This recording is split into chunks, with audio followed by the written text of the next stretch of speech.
When I joined the case at 47 County Street, I didn't know what to expect. As a social worker, I see all kinds of screwed up things from child abuse to child abusing their parents. Yet, when I got the reports from that household, I wasn't expecting much. The initial letters we received were from a neighbor describing loud noises, shouting in the late hours of the night, and a teenager storming out from the household on a bike last winter just after they heard what sounded like glass shattering from within the house. This had apparently been going on for a few years. Still, something about the way the cop came in on Tuesday, white as a sheet, asked about the case, probably should have at least somewhat set off some alarms. I was ignorant. There I stood in the living room of the Bedford family house on County Street, beside myself as this story unfolded. Dan, the father of the 3 children, spoke first with tears in his eyes. "I'm so glad somebody called on us. My wife and I would have never had the courage to contact anyone about this." This struck me as odd, seeing as most people don't want the authorities or social services knocking at their door. "Can I offer you some water? Coffee?" That's what Valerie, Dan's wife, asked me in a hushed voice. They both looked exhausted and unbathed, like they'd just been stranded on an island for weeks and were just rescued by me. They seemed indifferent to their surroundings, calm at the moment, but the tension was kinetic. "No thank you," I passed up the offer. I wasn't comfortable accepting anything from the couple just yet. "Tell me, as we need to get started here, what are your children's names and how old are they?" I already had this info, but I needed to survey how these two reacted to questioning. Valerie answered, "Well, Damien is 17. He dropped out of school last week, but he's not here today. And there's my little sweetheart, Kelsey. She's 11. She's with her grandmother for the weekend." "It's Wednesday, ma'am." "Oh, right. I'm sorry. She's with her aunt. I lose track since we're never here anymore. She'll be home soon, though." Her husband stared at her intently, almost not staring at her at all, more like through her. I took note of all of this. "Please note that you're being recorded for this interview. I apologize if I'm mistaken, but it says on file here that you have a 3rd child." They both stared coolly into my eyes. A chill ran up my spine, and my left leg went numb. This is a feeling I would get as a child if I ever made a joke that offended someone, except now at 34, I suddenly felt out of place. "Jessica," they both spoke in unison. I relaxed slightly. "Jessica. Okay, yes, I have that here. 7 years old?" They nodded together, their faces twisted in an uncomfortable expression, both suddenly wringing their hands. Dan glanced over at the staircase to his left, I guess to silently signal as to Jessica's whereabouts. "She's up there," Valerie told me, suddenly sobbing. A pang hit my heart like knuckles to a tetherball. I could feel my emotions swirling around my ribs. My stomach started to turn. "Excellent. Can I meet her?" I asked stiffly. "Yes, but—" Riley wiped her nose with a tissue and looked at the stairs. "But you have to go get her." Another odd feeling. I was beginning to get suspicious, but I wasn't sure just what I was getting suspicious of. These two seemed like a train wreck, and I was certainly one to judge. Still, they didn't seem like bad people. They felt like victims to me. I decided to accept their request. "Okay, where upstairs is she? In her room?" I scratched at the back of my neck, as I do when I'm not comfortable.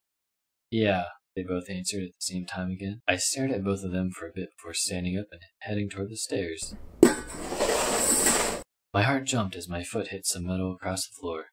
I looked down to see an empty pet dish of some kind. "Don't worry, sorry about that." Dan picked up the dish off the floor for me. "That's our cat Evie's dish." I nodded, but didn't respond. I just climbed the stairs to the top floor. The creaks of the steps were eerie and loud as I made my way up to a dim, badly lit hallway. I couldn't quite collect my thoughts. There was something strange going on, but I didn't know what. Why were they sending me up to meet with their daughter? Why couldn't they retrieve her for me? Why did I accept their request? Upon checking out the long hallway, I noticed one door at the end. It was bedazzled with stickers and letters, appearing to be a very normal young girl's room. The letters spelled out Jessica's name, except the S next to the E was missing. I also noticed there appeared to be no light coming from within their bedroom. I was taking mental notes of everything for my report. I opted for knocking on the door out of respect, but received no reply. After 3 or 4 tries, I decided to just open it, figuring they were wrong about her whereabouts. The door slowly creaked open under the grip of my left hand. My other hand clutched my clipboard, perhaps tighter than it should have. Just as I expected, the room was dark. Only a small amount of moonlight shined in from the cool autumn night. I found a switch on the wall to my right and clicked it on. Holy hell! My heart skipped a beat, so what I saw in the center of the room was unexpected. A little girl with dark brown hair sat cross-legged on the bed, smiling at me. I didn't notice her before with the lights off. I was startled, but I couldn't be stirred. I'm sorry, Jessica. I didn't think anyone was in here.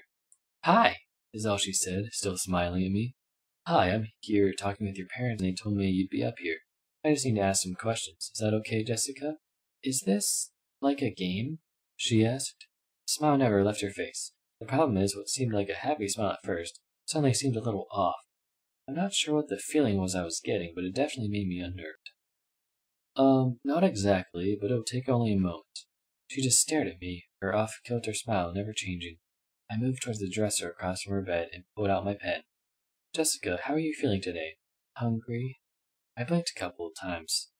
Hungry, huh? Okay. Haven't you had dinner yet? It's pretty late right now. They had dinner, but I feed myself. I blinked at her again. They don't feed you? It's okay, I eat whenever I want. That smile on her face. It sent chills down my back, much cooler than the air outside. I cleared my throat a little. Do you like your parents? I asked. I used to. She dipped her head down a little bit, looking at me with her neck arched, still grinning as ever. Jessica, I need to get the full story here so I can make sure we find out what's going on, okay? If you're honest, I can help you. Still smiling away, she nodded. Where are your brother and sister today? She didn't reply. I noticed the cat jump on the bed and lay by the post. It was staring up at Jessica. Oh, I see you have a little friend. Do you like your cat? Jessica's grin grew wider and her eyes flashed with mischief. Then she tilted her head to the side and spoke, but not in her own voice. This voice was deeper, gravely. I'm hungry. That's when she snatched the cat up from the bed and pulled its neck to her mouth. She crunched down, causing the poor thing to hiss and squeak with agony. I gasped and fell back against the dresser. Jessica tilted her head back and gave the most maniacal laugh I've heard in my life, dripping from her teeth and lips. She took the cat in both hands as blood splattered onto the bed. Then I heard a snapping sound and the poor creature went silent. Jessica flopped down onto her stomach, continuing to bite into the cat's fur and flesh. I could hear her lips and teeth smacking and crunching. That's when I puked all over the goddamn floor. After spilling my guts, I lunged for the doorway, colliding with the opposite wall just outside. I stomped my way back downstairs, to where Dan and Valerie were sitting. They both just looked at me, obviously knowing I had just witnessed the reason for their strange behavior. I looked at them both, not one of us saying a word for the longest time. Finally, as I began making my way to the door, Valerie spoke. Wait! She exclaimed. I turned around, my hand on the doorknob, fear still present in my watery eyes.